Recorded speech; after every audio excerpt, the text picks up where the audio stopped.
मैं इस विश्वास के साथ वापस जा रहा हूं कि 4 मई के नतीजों के बाद बीजेपी के शपथ ग्रहण समारोह में मुझे आना ही है।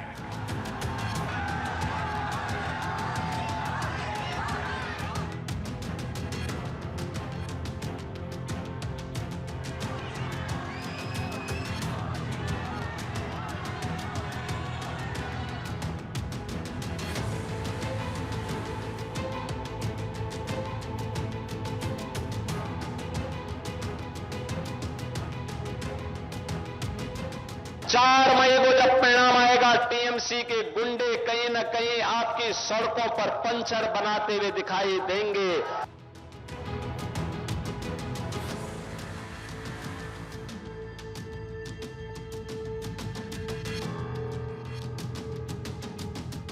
তৃণমূল জিতবে বাংলা, মা মাটি মানুষ জিতবে বাংলা।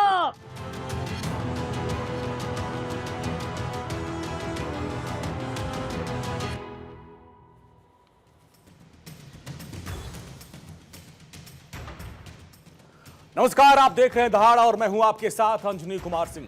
पश्चिम बंगाल में सत्ता के महासंग्राम का शोर अब थम चुका है। अब से करीब 1 घंटे पहले आखिरी और दूसरे दौर के लिए चुनाव प्रचार का शोर खत्म हो गया और अब उम्मीदवार डोर टू डोर कैंपेन के जरिए मतदाताओं को साधेंगे। प्रचार के आखिरी दिन सभी दलों ने अपनी पूरी ताकत झोंक दी। प्रधानमंत्री नरेंद्र मोदी ने आज एक खास ऑडियो संदेश भी जारी किया। बंगाल की जनता का आह्वान किया कि वो टीएमसी को हटाकर बीजेपी के सुशासन को मौका दे। वहीं ममता बनर्जी ने भी आज जमकर चुनाव प्रचार किया। डोर टू डोर भी गई, लोगों के बीच पहुंची और डटी रही और लगातार दावा कर रही हैं कि बंगाल की जनता बीजेपी के बाहरी बहकावे में नहीं आएगी। बहरहाल देश की नजरें अब 29 अप्रैल पर टिकी हुई हैं, जब बंगाल की 142 सीटों पर निर्णायक मतदान होगा और पहले दौर को कोई भूल नहीं सकता। रिकॉर्ड 93% मतदान हुआ था और बंगाल की जनता ने सबको चौंका दिया और माना जा रहा है कि यही भारी मतदान बंगाल की जनता के मन में चल रही किसी बड़ी उथल पुथल का संकेत है। अब सवाल यह है कि क्या ये बम्पर वोटिंग बीजेपी के परिवर्तन के नारे को हकीकत में बदलेगी या फिर ममता के मां माटी मानुष के किले को और मजबूत बनाएगी। और इसी मुद्दे पर आज हम बहस करेंगे और किसके पक्ष में बंगाल की हवा बह रही है, क्योंकि ये वो इलाका है जिसे कहा जाता है कि ये टीएमसी का यानी दीदी का गढ़ है। और पिछली बार के अगर हम चुनावी आंकड़ों की बात करें तो यहाँ पे सिर्फ बीजेपी 18 सीट जीत पाई थी। इसके पहले वाला जो पहले चरण का चुनाव हुआ था उसमें बीजेपी के पास 59 सीट थी, यानी वहां पे बीजेपी की स्थिति मजबूत थी।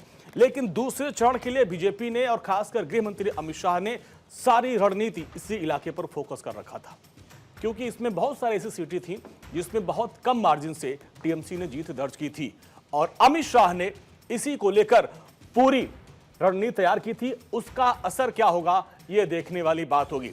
बहस शुरू करने से पहले देख लेते हैं राजनेता कैसे कर रहे हैं अपनी अपनी जीत के दावे। जिस नारे के साथ टीएमसी ने बंगाल में सरकार बनाई थी, वो नारा ही टीएमसी ने भुला दिया है। साथियों, आपने 15 साल इन लोगों को मौका दिया, लेकिन उन्होंने मां के लिए, नारी की सुरक्षा के लिए कुछ नहीं किया। इन्होंने माटी के लिए, किसानों के लिए कुछ नहीं किया। टीएमसी ने युवाओं के लिए भी कुछ नहीं किया। लेकिन ये लोगों को पता नहीं है 4 तारीख के बाद ये लोग वापस जाएंगे, तो आप लोग तो इधर में रहेंगे। आपको चाय हम देंगे, आपको मिठाई हम खिलाएंगे, आपको परिवार को हम लोग देखेंगे। क्यों बीजेपी का ऊपर आप काम करते हैं? I don't want you should work for Trinamool Congress also. You work impartially for the people of this state. This is only my request. आज की दहाड़ शुरू करने से पहले उन सवालों का रुख करते हैं जिनके इर्द गिर्द आज हमारी चर्चा रहने वाली है। और सवाल यह है कि थमा चुनावी शोर बंगाल में किसका जोर रहेगा? दूसरे दौर का चुनाव किसकी बहेगी बयार? 142 सीटों पर टक्कर कौन पड़ेगा किस पर भारी? बीजेपी का परिवर्तन वर्सेस टीएमसी का मां माटी मानुष। बंगाल का रण किसका पूरा होगा जीत का प्रण? क्योंकि दोनों ही तरफ से दावे किए जा रहे हैं कि इस बार हमारी जीत होगी। इसी को हम समझेंगे कि इस बार जो पहले चरण में बंपर मतदान हुआ, दूसरे चरण को लेकर क्या समीकरण है, क्योंकि यह गढ़ माना जाता है कि दीदी का है और उस किले में सेंध लगाने की पूरी तैयारी है। इसको कैसे जो है संभव किया जाएगा, इसी को आज हम समझने की कोशिश करेंगे। हमारे साथ खास मेहमान जुड़ रहे हैं। हमारे साथ बीजेपी के प्रवक्ता कौशलकांत मिश्रा जी हैं और बीजेपी के प्रवक्ता कौशलकांत मिश्रा जुड़ रहे हैं, उनका आपका बहुत बहुत स्वागत है। सौरभ राय प्रवक्ता कांग्रेस के, सर आपका भी बहुत बहुत स्वागत है। और सौरभ दुबे राजनीतिक विश्लेषक हमारे साथ है स्टूडियो में, आपका बहुत बहुत स्वागत है। और राकेश शुक्ला सर हमारे साथ हैं, वरिष्ठ पत्रकार, सर आपका भी बहुत बहुत स्वागत है। और सबसे पहले कौशलकांत जी, आप ही के पास आएंगे। चुनाव प्रचार का शोर तो थम गया, पहले चरण में जो मतदान हुआ उससे सब लोग उत्साहित हैं, लेकिन ये दूसरे चरण का जो रण है, ये 2021 के आंकड़े बताते हैं कि काफी टफ है। क्या रणनीति इस बार रही, क्यों जनता भरोसा करेगी आप पर? जनता को टीएमसी पे भरोसा नहीं है। अच्छा, टीएमसी से थक चुकी है। जनता को एक बेहतर ऑप्शन की जरूरत है। उस समय बीजेपी से बेहतर बंगाल में कोई ऑप्शन उनके पास है नहीं। क्योंकि अगर हम कंपेयर करते हैं उत्तर प्रदेश में जिस तरह से महिला अपराध थे, उसको हम वेस्ट बंगाल से कंपेयर करें तो जिस तरीके से महिला अपराध उत्तर प्रदेश में कंट्रोल हुए, जिस तरीके से महिला अपराध में कन्विक्शन रेट में उत्तर प्रदेश नंबर 1 पे आया, एक ये एग्जाम्पल सेट करते हैं। इसके अलावा गुंडागर्दी, हमारे यहाँ नारा लगता था ना, चढ़ गुंडों की छाती पर मोहर लगेगी हाथी पर, उस गुंडागर्दी को खत्म किया है बीजेपी के शासन ने। उसके अलावा जिस तरीके से बॉर्डर सिक्योरिटी का बात आती है, जिस तरीके से बांग्लादेशी इन्फिल्ट्रेशन होता है, जिस तरीके से रोहिंग्या का इन्फिल्ट्रेशन होना, उसको जिस तरीके से ममता जी ये कहती है कि वो अगर गलत काम नहीं करें तो उन्हें भारत में रहने देना चाहिए, उनको वोट बैंक उसमें नजर आता है। उन्होंने देश की सुरक्षा छोड़ करके उन्हें वोट बैंक की चिंता है। 513 किलोमीटर के आसपास का बॉर्डर एरिया जो उन्होंने फेंस करने के लिए होम मिनिस्ट्री को नहीं हैंड ओवर किया, और ये कुछ मेन रीजन है। इसके अलावा जिस तरीके से भारत देश की अगर डेमोग्राफी चेंज को देखें, जिस तरीके से मुस्लिम पॉपुलेशन पूरे देश की नेशनल एवरेज में बढ़ी है, उससे 3 गुना ज्यादा बांग्लादेश की डेमोग्राफी में चेंज हुआ है। तो ये कुछ इंपॉर्टेंट मुद्दे हैं और उसमें केवल एक ऑप्शन है, भारतीय जनता पार्टी। और ये आप कह सकते हैं कि ममता बनर्जी कैसे हटेंगी, ये जो पिछली बार इन सीटों पे उनका ज्यादा वर्चस्व था, सबसे ज्यादा सीटें जीती थी, तो आपको ये समझना पड़ेगा कि जब ममता बनर्जी भी 2014 के पहले आई थी जी, उसके पहले लेफ्ट का शासन था। लेफ्ट वाले इनसे बड़े गुंडे थे, ये उनसे छोटे गुंडे हैं। तो गुंडागर्दी जो कम दिखाएगा, जो अच्छे सुशासन का बात करेगा, जो विकास की बात करेगा, जो गुंडों को कंट्रोल करने की बात करेगा, जो आप ये समझिए कि बंगाल में 21 अभी पे कमीशन जो 7वां, मुझे नंबर नहीं याद है, 7वां पीछे चल रहा है नेशनल एवरेज पे, जो है जो पूरे देश में है उससे 2 स्टेप पीछे है। वहीं आसाम पे हम 2 स्टेप आगे की बात कर रहे हैं। तो बंगाल के संपूर्ण विकास के लिए, बंगाल की संपूर्ण सुरक्षा के लिए, बंगाल के डेमोग्राफिक चेंज को बचाने के लिए, बंगाल में सनातन की स्थापना और सनातन की रक्षा के लिए बंगाल वाले उद्यत है। और ये सिर्फ और सिर्फ बंगाल की जनता ही बदलाव लाएगी। हम केवल एक रास्ता हो सकते हैं, हम केवल एक जरिया हो सकते हैं, लेकिन हमने जमीन पर काम करके दिखाया है, हमने उनको भरोसा दिखाया है। पहली बार एक ऐसा चुनाव हुआ जो रक्त से मुक्त है, नहीं तो इसके पहले तो रक्त से मुक्त चुनाव हुआ है पहले चरण का, यह दावा है बीजेपी का।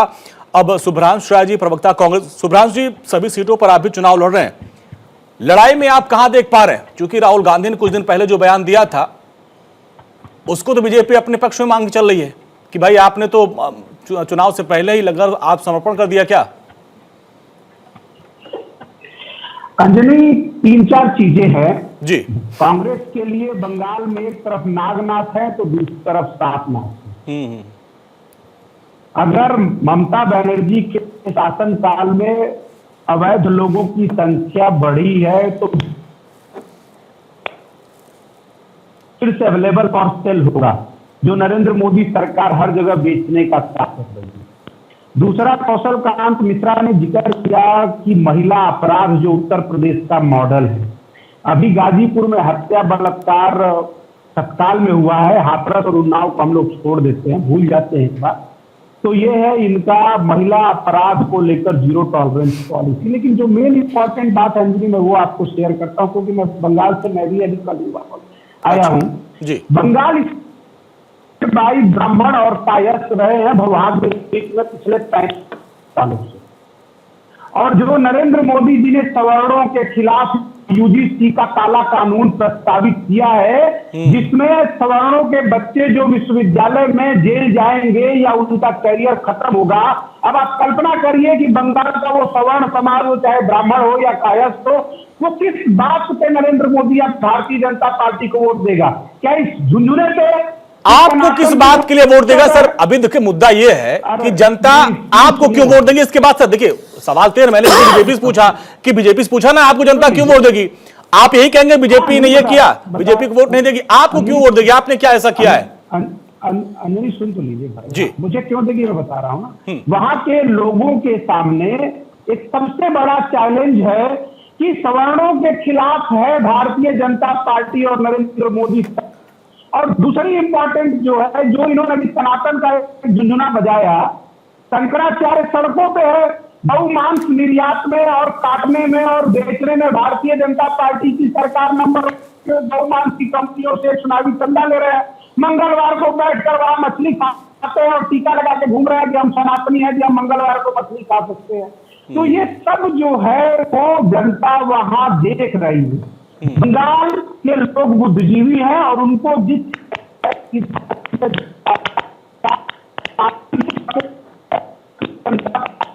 ठीक है सर, आपकी आवाज कट रही है, आपकी आवाज थोड़ा प्रॉब्लम आ रही है जी। के लिए प्रेम भी ढकोसला है। अच्छा, ये वहां के लोगों ने देखा है, और ये साइलेंट वोटर इस बार अगर देखिएगा नंबर ऑफ परसेंटेज खूब बढ़ेगा। वो नंबर ऑफ परसेंटेज जो है वो नरेंद्र मोदी जी की फिर से वहां झोला पैक करके करने, मतलब आपने पूरे 5 मिनट में ये नहीं बताया कि आपकी क्या योजना है, आपको क्यों वोट दिया जाएगा, आपने ये नहीं बताया। आप सिर्फ मोदी और बीजेपी पे रह गए। ठीक है, अब टीएमसी के भी हमारे साथ प्रवक्ता जुड़ गए सर। अंजलि सिंह, कांग्रेस क्या कभी सवर्णों के खिलाफ थी? कांग्रेस क्या लोगों को धर्म के नाम पे लड़ाती थी? कांग्रेस क्या मंगलवार को मछली खाती थी? तो इसी मुद्दे पे आप जाएंगे ना, लेकिन आपने बड़े मुद्दे हमारे साथ टीएमसी के भी प्रवक्ता जुड़ गए सर, उनको भी जोड़ लेते हैं। सुमित मेहरोत्रा साहब है। सुमित, बहुत बहुत स्वागत है आपका। अब दूसरे चरण का चुनाव प्रचार का शोर थम गया है और इस बार जो है मामला काफी टफ है।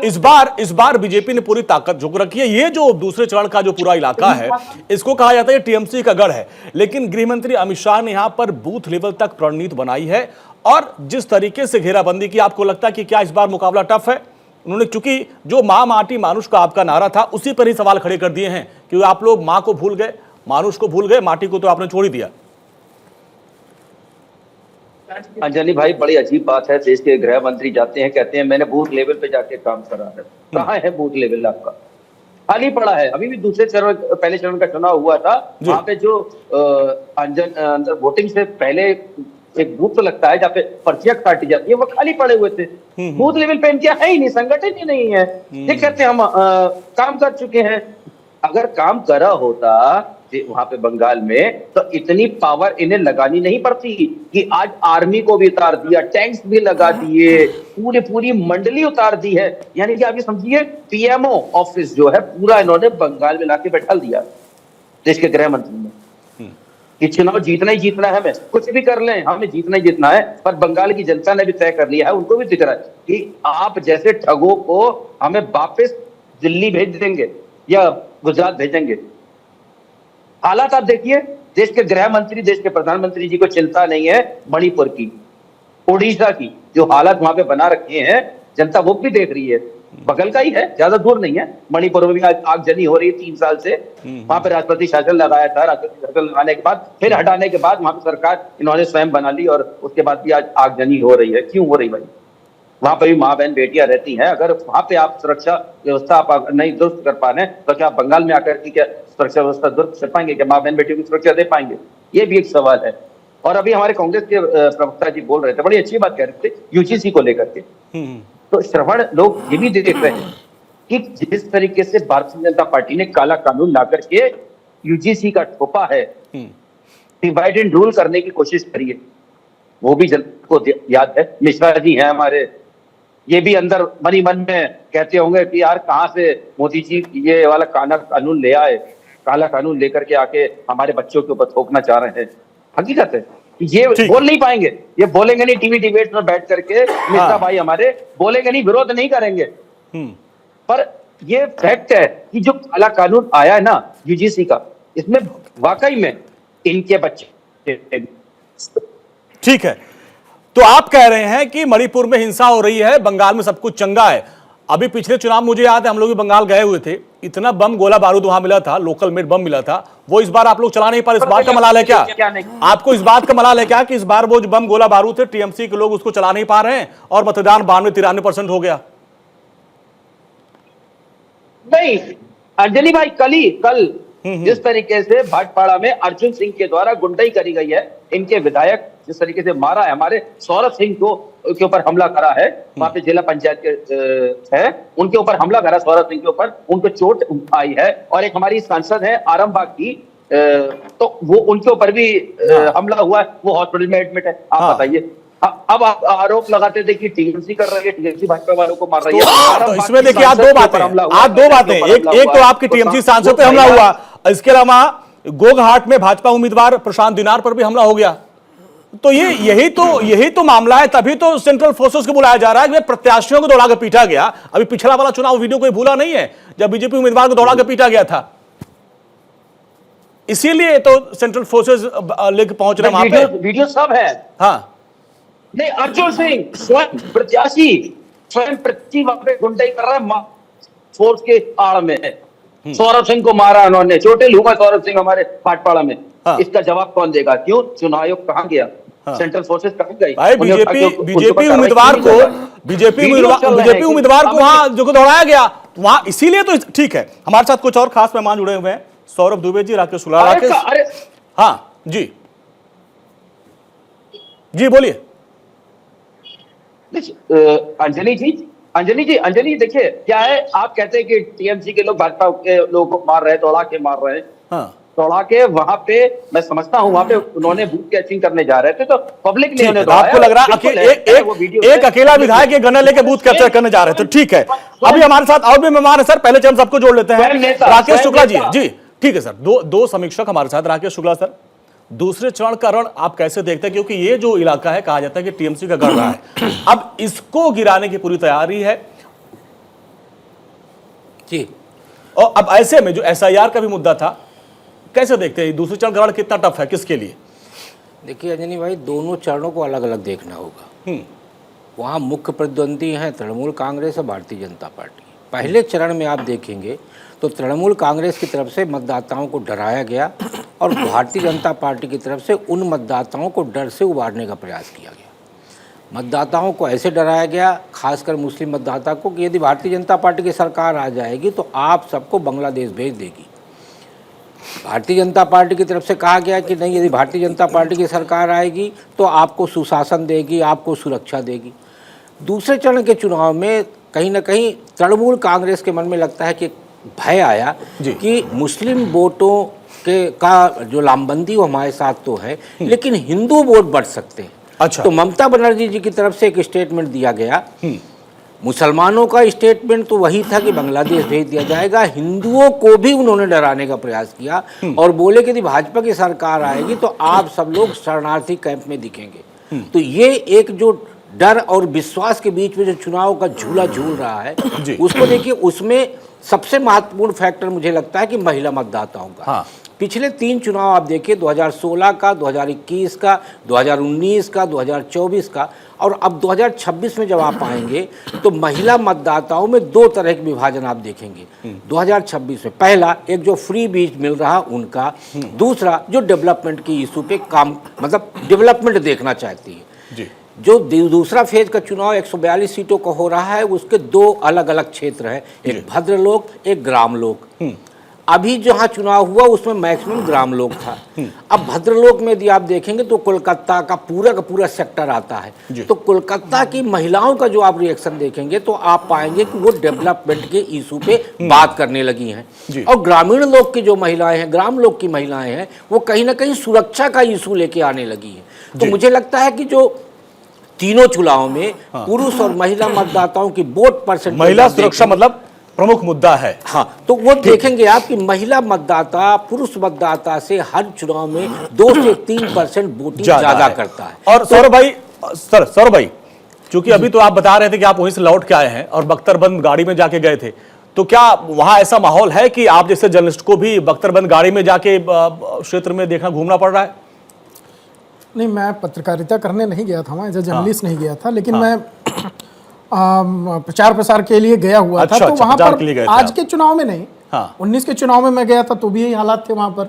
19 के चुनाव में कई घटनाएं घटी थी और इस बार का चुनाव और 19 के चुनाव में वो तो लोकसभा का चुनाव था और ये जो विधानसभा का चुनाव हो रहा है इसमें जमीन आसमान का अंतर है। देखिए, अंतर सबसे बड़ा क्या है? अंतर सबसे बड़ा ये है कि जो चुनाव आयोग की व्यवस्था है बहुत चुस्त और दुरुस्त है इस बार।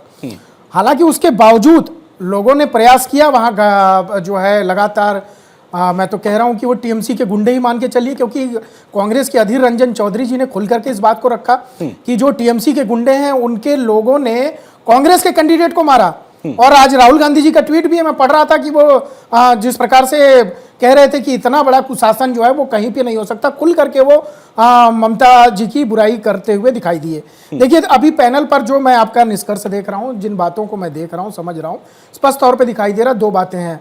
एक तो पक्ष जो बंगाल के अंदर जो है पक्ष जो है वो मुद्दों से भटका हुआ है, चाहे वो कांग्रेस पार्टी हो चाहे टीएमसी हो। अभी आपके पैनल पर आपने उनको समय भी दिया और जब राष्ट्रीय चैनल पर समय मिले तो कांग्रेस क्या बात करती है, किसी को कालनाक बताती है, किसी को सांपनाक बताती है, अपनी स्थिति का उसको कुछ नहीं पता, अपनी स्थिति के बारे में वो शून्य है।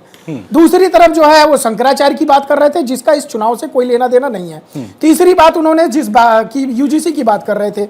बंगाल के अंदर यूजीसी का क्या कोई रोल है? कोई रोल यहाँ पर यूजीसी का नहीं दिखाई दे रहा है। और बार बार जो ये कहा जा रहा है कि भारतीय जनता पार्टी ने यूजीसी लेकर के आए, और ये यूजीसी देखिए बहुत पहले से आया हुआ है। यूजीसी जो है यूपीए के समय से कानून था, सुप्रीम कोर्ट ने उसमें संशोधन के लिए कहा, संशोधन के बाद जो भी प्रतिक्रियाएं हुई वो देखने को मिली, वो यहाँ पर चर्चा का विषय नहीं है। लेकिन मैं ये बात दावे के साथ कह सकता हूं कि बंगाल चुनाव में यूजीसी का कोई लेना देना नहीं है। देखिए, बंगाल में प्रमुख जो 3 बातें थी, बंगाल में सबसे प्रमुख बातें थी कि वहां पर सबसे बड़ी बेरोजगारी प्रदेश की, जिसको प्रधानमंत्री नरेंद्र मोदी हो या गृह मंत्री अमित शाह या पूरी जो बात अभी टीएमसी के लोग कह रहे थे कि पूरा पीएमओ लाके बैठा दिया गया।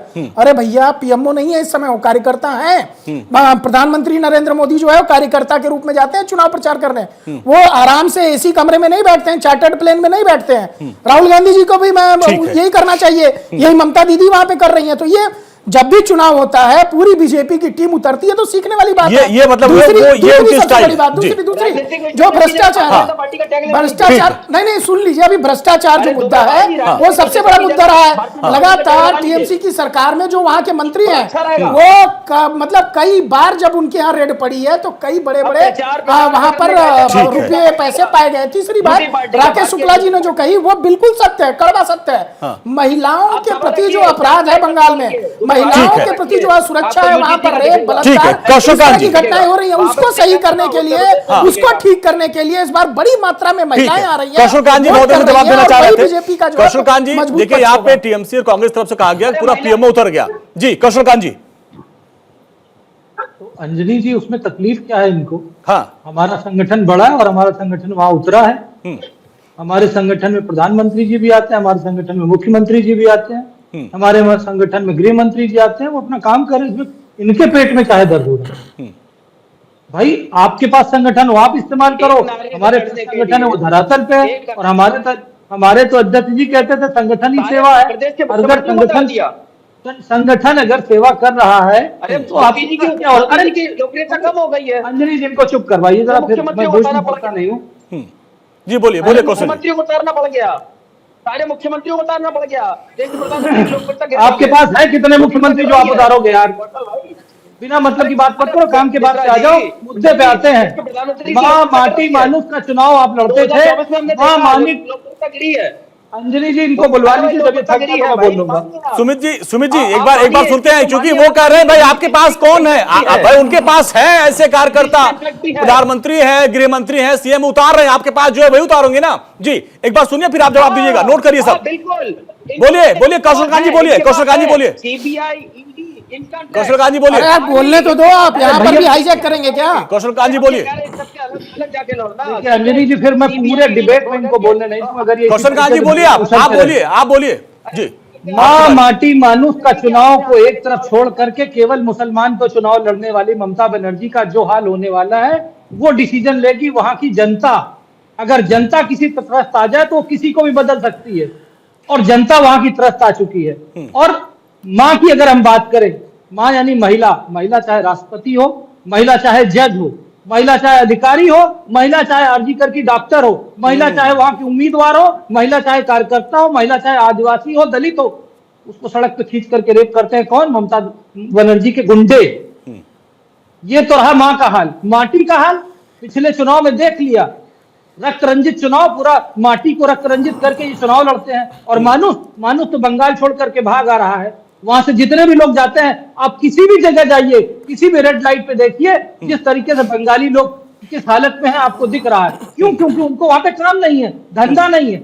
आप पूरे नोएडा में देखिए, पूरे दिल्ली में देखिए, हर काम करने वाली बंगाल पे क्यों आ रही है? अगर वहां पर उन्होंने रोजगार दिया होता, उस परिवार को कुछ अर्जित करने का काम दिया होता, तो बंगाल छोड़कर के वो क्यों? एक समय बंगाल पूरे देश की राजधानी हुआ करता था, सिरमौर हुआ था, इतना सिरमौर होता था कि अंग्रेज सबसे पहले बंगाल गए थे, वहां पे कब्जे करने के लिए गए थे। उस बंगाल को किस हाल में पहुंचा दिया ममता बनर्जी ने, जिस तरीके से इसका जवाब लेंगे सुमित से, इसका जवाब लेंगे सुमित से। एस्टैब्लिश किया है। हेडलाइन का वक्त हो गया है जी, कौशल कांत जी हेडलाइंस का वक्त हो गया है। हेडलाइंस के बाद सुमित इसका जवाब देंगे, हेडलाइंस के बाद सुमित इसका जवाब देंगे जी।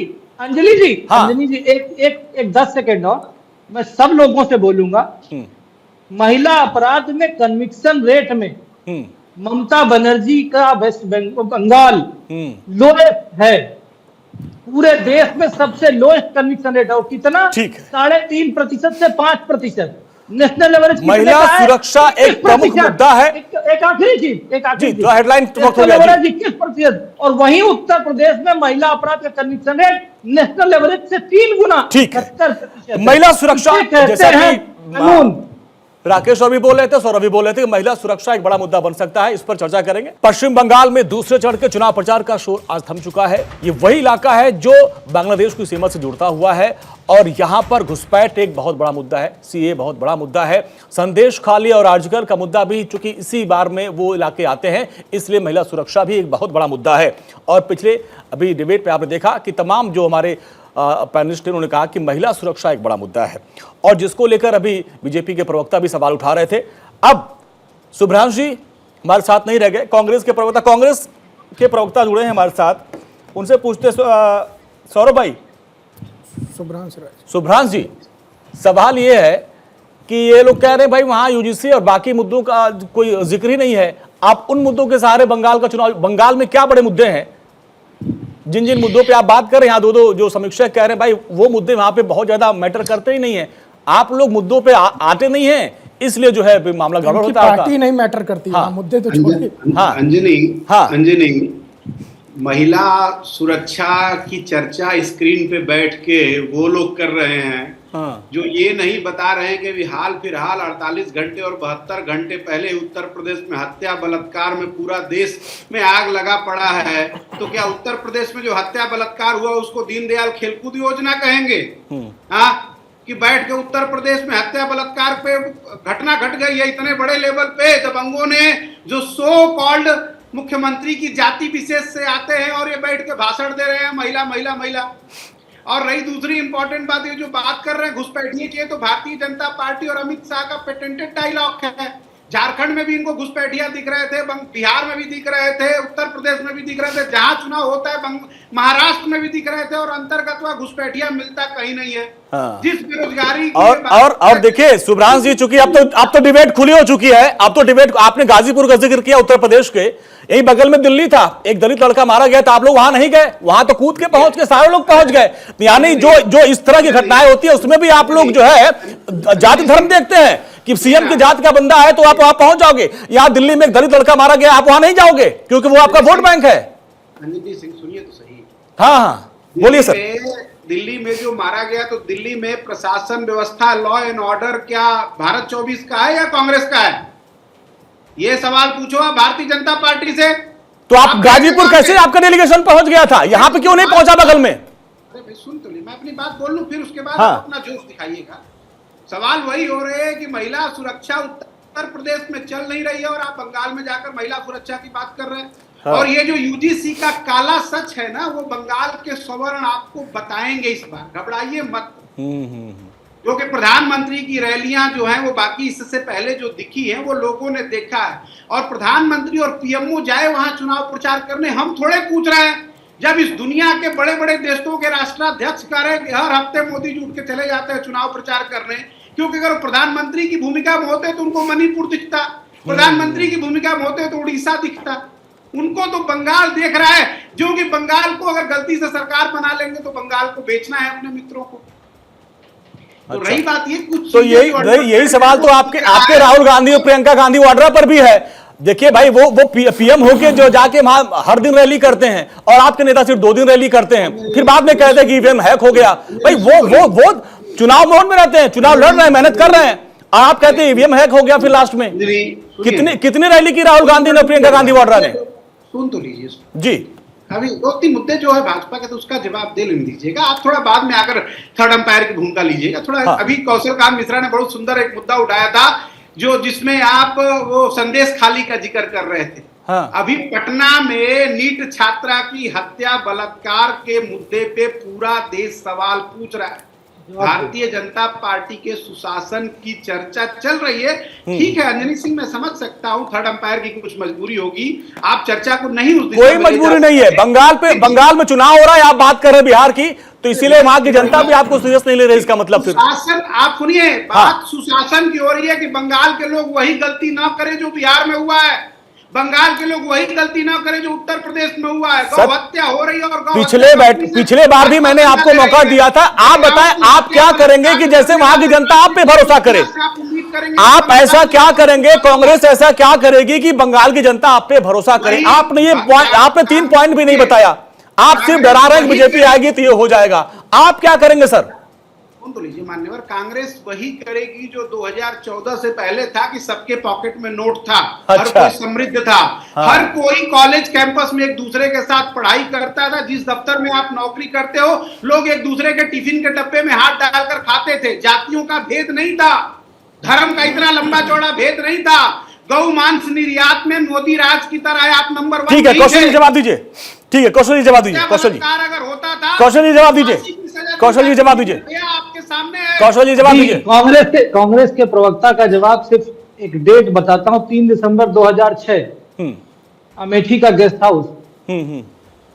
किशोर समरीते का नाम मालूम है? हाईकोर्ट की डबल बेंच का जजमेंट मालूम है? क्यों विड्रॉ हो गया था पता है? राहुल गांधी के ऊपर खुद रेप का मुकदमा आ रहा है और आप बोल रहे हैं कि किसके रेप की बात कर रहे हैं। और जहां तक अरे बीच में नहीं, मैं सुन लीजिए सर, सुन लीजिए। मैं आपके बीच में बिल्कुल नहीं बोला था।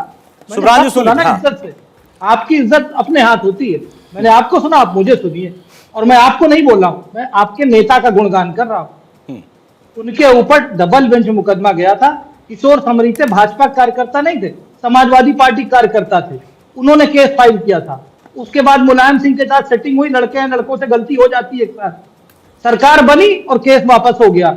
इसलिए राहुल गांधी बच गए और रेट की बात कर रहे हैं। कन्विक्शन रेट पे आइए, पूरे देश में उत्तर प्रदेश का कन्विक्शन रेट नंबर 1 पे 71%।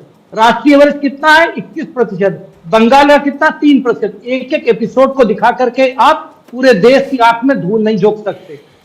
रेप तो अमेरिका में भी होते हैं, रेप तो फ्रांस में भी होते हैं, लेकिन इससे ये मतलब नहीं कि आप उसको एग्जाम्पल बना सकते। कौशल जी, संदेश खाली और आर्जिकर का कितना बड़ा मुद्दा है? संदेश खाली और आर्जिकर का मुद्दा कितना बड़ा, क्योंकि इस चरण में वो इलाके पड़ने वाले हैं। संदेश खाली, आर्जिकर, लॉ कॉलेज, जिस तरीके से महिलाओं के साथ, महिला हो चाहे बूढ़ी हो, 60 साल की बूढ़ी हो, चाहे पॉक्सो केस, माइनर लड़की हो, उसके साथ रेप करते हैं ये टीएमसी के गुंडे, और उनका जजमेंट कहाँ होता है मालूम है? उन्होंने मोहल्ले में अपनी वो बना रखी है, न्यायपालिका बना रखी है टीएमसी के गुंडों ने, उसके ऊपर क्या होगा? तो ये समझ लीजिए, सबसे इंपॉर्टेंट है बंगाल की जनता का फ्रस्ट्रेशन, बंगाल की जनता के ऊपर जो भय का आक्रांत था, जो भय मुक्त बंगाल का सपना देखने वाली जनता है वहां की, वो केवल सरकार में परिवर्तन लाएगी। हम केवल उनको एक रास्ता दे रहे हैं। कांग्रेस रास्ता नहीं दे सकती क्योंकि कहीं नहीं है, समाजवादी पार्टी वहां है ही नहीं, कोई और पार्टी है कहां? लेफ्ट खत्म हो चुकी है। जनता खुद ऑप्शन ढूंढ रही है और उन्हें जो मजबूत ऑप्शन दिख रहा है, डबल इंजन की सरकार दिख रही है। एक तरफ डबल गुंडों की सरकार है, सरकारी गुंडे हैं और सिंडिकेट वाले गुंडे हैं। ठीक है, आप देखिए सर राम प्रकाश पांडे जी टीएमसी के नेता हमारे साथ जुड़ गए, उनको चर्चा में शामिल करते हैं। राम प्रकाश पांडे जी बीजेपी के प्रवक्ता कह रहे हैं कि वहां पे सरकारी गुंडे हैं और उनसे जनता त्रस्त आ गई है, इसलिए बदलाव होगा, और 93% पिछले बार जो मतदान हुआ इसी का संकेत है। देखिए, मैं पहले तो बताता रहा हूं, देखिए मैं सुन रहा था इनको बात को, इनकी भाषा शैली क्या है कि किसी भी राजनीतिक दल के सारे आदमी को अगर ये टीएमसी के गुंडे, इसका मतलब टीएमसी में जितने हैं सारे गुंडे हैं, अगर यही भाषा इन पर बोल दूं तो मिला उठेंगे। भाषाओं को ठीक करो। अब बंगाल की जो भाषा है, बंगाल की जो संस्कृति है, बड़ी आदर और सत्कार के साथ सबको लेती है। ठीक है, चैनल में बैठ के टीएमसी के गुंडे, बदमाश हर दल में है, मैं मानता हूं, स्वीकार करता हूं, धरातल पर रहता हूं, इसलिए क्योंकि बिना आपके में गुंडों के आपका काम नहीं चलता है। गिना दिया जाएगा तो बहुत गुंडे मिल जाएंगे। जो टीएमसी के गुंडे गलत क्या बोलते हैं? पूरी टीएमसी को गुंडा तो नहीं बोल दिया ना, कुछ लोग तो अच्छे होंगे ही उसमें, कुछ लोग तो अच्छे होंगे ही ना उसमें, लेकिन मैं टीएमसी के गुंडों की बात कर रहा हूं, उसमें क्या दिक्कत है? तो ये क्यों बोलते हैं आप? अपने शब्दों को ठीक कीजिए। टीएमसी के गुंडे, टीएमसी के गुंडे नहीं बोलेंगे तो क्या बोलेंगे भाई? अगर आपके गुंडे तो आपके गुंडे होंगे ना। तो आप, मैं बैठा हूं तो बगल में, तो आप मुझे भी गुंडा बोल के संबोधित कर रहे हैं? नहीं जी, आप उसमें अपने आप को ले रहे हैं, आपकी मर्जी है। मैंने आपको नहीं बोला, मैंने टीएमसी के गुंडों को बोला। आप गुंडे हैं नहीं है आप हिंदी भाषी, आप लोग जाते हैं, हिंदी भाषा का किधर जाता है ये सोचने की जरूरत है आपको।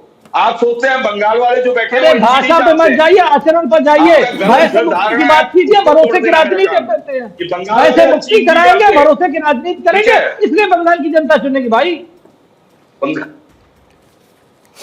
राम प्रकाश जी, इस बार जो है बीजेपी ने भवानीपुर में दीदी को घेरने की पूरी रणनीति बनाई है। ठीक है राम प्रकाश जी, भवानीपुर का भी जिक्र हो रहा है, इस बार दीदी को वहां पर घेरने की पूरी रणनीति है। कहा गया जैसे नंदीग्राम में हराया गया था, वैसे भवानीपुर में भी इस बार जो है दीदी को घेर लिया गया है। तो दीदी को अपना गढ़ भी बचाना है। इसके अलावा ये जो पूरा इलाका है, कहा जाता है पिछली बार आप लोगों ने बहुत अच्छी खासी सीट यहां पे जीती थी, लेकिन इस बार बीजेपी ने यहां पे आप को घेरने की पूरी तैयारी कर ली है, और अभी तो प्रधानमंत्री कह रहे हैं कि 4 मई के बाद बीजेपी शपथ ग्रहण करेगी।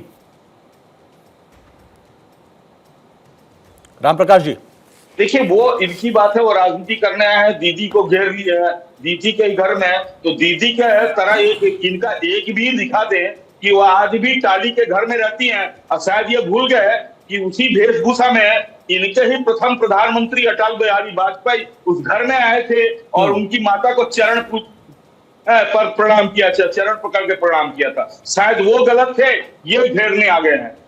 ठीक है, हाँ। तो ये शायद वो अटल जी की सभ्यता को, संस्कृति को भूल गए हैं कि उन्होंने दीदी को सम्मान दिया था, दीदी के परिवार को सम्मान दिया था, और इनके पास अभद्र भाषा दीदी के लिए निकलती है। जी पांडे जी, एक छोटा सा जवाब दे दूं। दीदी का सम्मान हो सकता है, दीदी की माता जी का सम्मान हो सकता है, उस दीदी का सम्मान हो सकता है जिसने पार्लियामेंट में 2012 में मेरे ख्याल से पार्लियामेंट के पटल पे ये कहा था कि 1 करोड़ बांग्लादेशी और रोहिंग्या घुस आए हैं। उस दीदी का सम्मान था, उसी के ऊपर आई थी ना दीदी। लेफ्ट को हटा करके दीदी यही तो खत्म करने आई थी, गुंडागर्दी खत्म करने आई थी, घुसपैठियों को बाहर निकालने आई थी ना। बोलनी है ना सर आपने। अब आखिरी देखिए, हम डिबेट के आखिरी चरण में आगे, सबको 30-30 सेकंड का मौका मिलेगा सर। आपका फिर से जो अंकार करके ठीक है, 30-30 सेकंड का सर, अब सबको मौका मिलेगा सर। हम आखिरी चरण में आ चुके हैं डिबेट के। दिखाएगा बंगाल की भूमि है ये माँ काली है, माँ दुर्गा की भूमि है। यहाँ आशीर्वाद के लेके जब बंगाल से निकलते हैं। ठीक है, सौरभ भाई आपने देखा होगा अभी पहले चरण में इन्हीं की एक बड़ी नेता थी, वो काबा और मक्का मदीना की बात कर रही थी। दूसरे चरण में थोड़ा सा चेंज हुआ, अब माता काली की चर्चा होने लगी, तो ये दूसरे चरण के रण में क्या बदलाव आया है, उसकी क्या बड़ी भूमिका? 30 सेकंड में अपनी बात रखिए सर। देखिए, विचारों से व्यक्ति गुंडा होता है। अगर लूट को, भ्रष्टाचार को, अपराध को, रेप को, बलात्कार को अगर कोई समर्थन करेगा तो उसको उस पार्टी का गुंडा ही कहा जाएगा, उस पार्टी से संबोधित करके। और देखिए, बिल्कुल सही बात है कि सनातन की पीठ पर लगातार वो ममता दीदी की पार्टी अब खेलने की कोशिश कर रही है, लेकिन मुझे लगता है कि दो तरफा चीजें वो नहीं चल नहीं पाती है। दो नाव पे आप एक साथ पैर रख करके नहीं चल पाते हैं। मुझे पता नहीं कि आप गए नहीं गए अंजनी जी बंगाल, आपको जाना चाहिए। आप बंगाल जाकर के रिपोर्टिंग करिए, देखिए आपको पता चल जाएगा कि कौन गुंडे कहां चुप करके बैठे हैं। लगातार जिस प्रकार से पश्चिम बंगाल के अंदर महिलाओं का अपमान हो रहा है, महिलाओं के साथ बलात्कार हो रहा है, उसमें जो राम प्रकाश पांडे जी की पार्टी के लोग शामिल हैं। भाई पिछले बार तो लाश मिली थी। 30 सेकंड आपका है, क्योंकि ये जो इलाका है ये कहा जाता है कि ये बांग्लादेश की सीमा वाला इलाका है। ऐसे में जो सबसे बड़ा मुद्दा था घुसपैठ का था। बाकी क्या देख रहे हैं जी? 30 second sir. Rakesh sir 30 second आपका। देखिए, घुसपैठ के मुद्दे को यदि आप देखेंगे तो यूपीए गवर्नमेंट के समय पर गृह मंत्री थे श्री प्रकाश जायसवाल जी। उन्होंने पार्लियामेंट में कहा कि 1 करोड़ 20 लाख बांग्लादेशी घुसपैठिए भारत में है। एनडीए सरकार में किरण रिजिजू जी ने कहा कि 2 करोड़ घुसपैठिए हैं। अब वो घुसपैठिए कहाँ हैं ये चिन्हित करने का काम राज्य और केंद्र दोनों का है, कोई एक सरकार नहीं कर सकती। इसलिए घुसपैठ का मुद्दा लगातार बना रहेगा और ये मुद्दा तब हल होगा जब राज्य और केंद्र सरकार दोनों मिलके इस पर संयुक्त रूप से काम करेंगे। ठीक है, सुब्रांश राय जी 30 सेकंड आपका। अंजनी, 2 इंपॉर्टेंट बातें हैं। बंगाल में बेरोजगारी है, इसमें कोई शक नहीं है जी। लेकिन क्या ममता बनर्जी के विकल्प के रूप में भारतीय जनता पार्टी के भी तमाम सारे राज्यों में बेरोजगारी है? तो मुझे लगता है कि बंगाल के लोगों को फिर से पुनः उस कांग्रेस के दौर में जाना होगा जहां लोगों के हाथ में नौकरी और पॉकेट में पैसा होता था। एक इंपॉर्टेंट। दूसरी इंपॉर्टेंट बात, बिल्कुल बंगाल में गुंडागर्दी है, लेकिन भारतीय जनता पार्टी के राज्यों में भी, उत्तर प्रदेश में भी उसी तरह की गुंडागर्दी है। तो मैं फिर से एक बार कहना चाहूंगा कि बंगाल के लोगों को नागनाथ और सांपनाथ दोनों से अपनी उतनी दूरी बनाकर अपने अतीत या अपने पूर्वजों की सींची हुई पार्टी कांग्रेस के साथ। ठीक है, कौशल जी लास्ट 30 सेकंड आपका।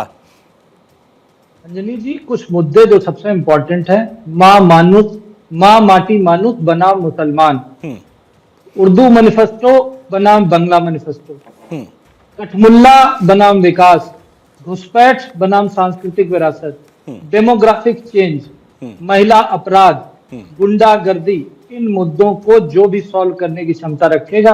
अभी मेरे दोस्त ने कहा डबल इंजन की सरकार, जब पत्रकार महोदय ने कहा राज्य और केंद्र दोनों मिलकर जब चलेंगे तब घुसपैठ का मुद्दा सॉल्व होगा। तो डबल इंजन की सरकार केवल मोदी जी के नेतृत्व में भारतीय जनता पार्टी दे सकती है, तो राज्य भी सुरक्षित होगा और देश भी। इतना ही समय था सर हमारे पास, इतना ही समय था हमारे पास। रामप्रकाश जी बहुत माफी के साथ आपके पास हम नहीं आ पा रहे। बहुत बहुत शुक्रिया आप सभी मेहमानों का, रामप्रकाश जी आपका, सौरभ जी आपका, राकेश सर आपका, और सारे मेहमानों का बहुत बहुत शुक्रिया, शुभ्रांत जी आपका, कौशलकांत जी आपका। तो देखिए, ये जो दूसरे चरण का रण है ये काफी दिलचस्प होने वाला है। 2021 की अगर हम बात करें, यहाँ पे 123 सीट टीएमसी जीती थी और 18 बीजेपी। लेकिन इस बार बीजेपी ने ऐसी रणनीति बनाई है कि वापसी की जाए और सरकार बनाई जाए, और इसमें एसआईआर में जो करीब 13 लाख से अधिक वोट कटे हैं उनकी भी बड़ी भूमिका हो सकती है। अब इसका असर क्या होगा चुनाव पर, यह देखने वाली बात होगी। तो दहाड़ में फिलहाल आज के लिए बस इतना ही। छोटा सा ब्रेक के बाद भी खबरों का सिलसिला लगातार जारी है।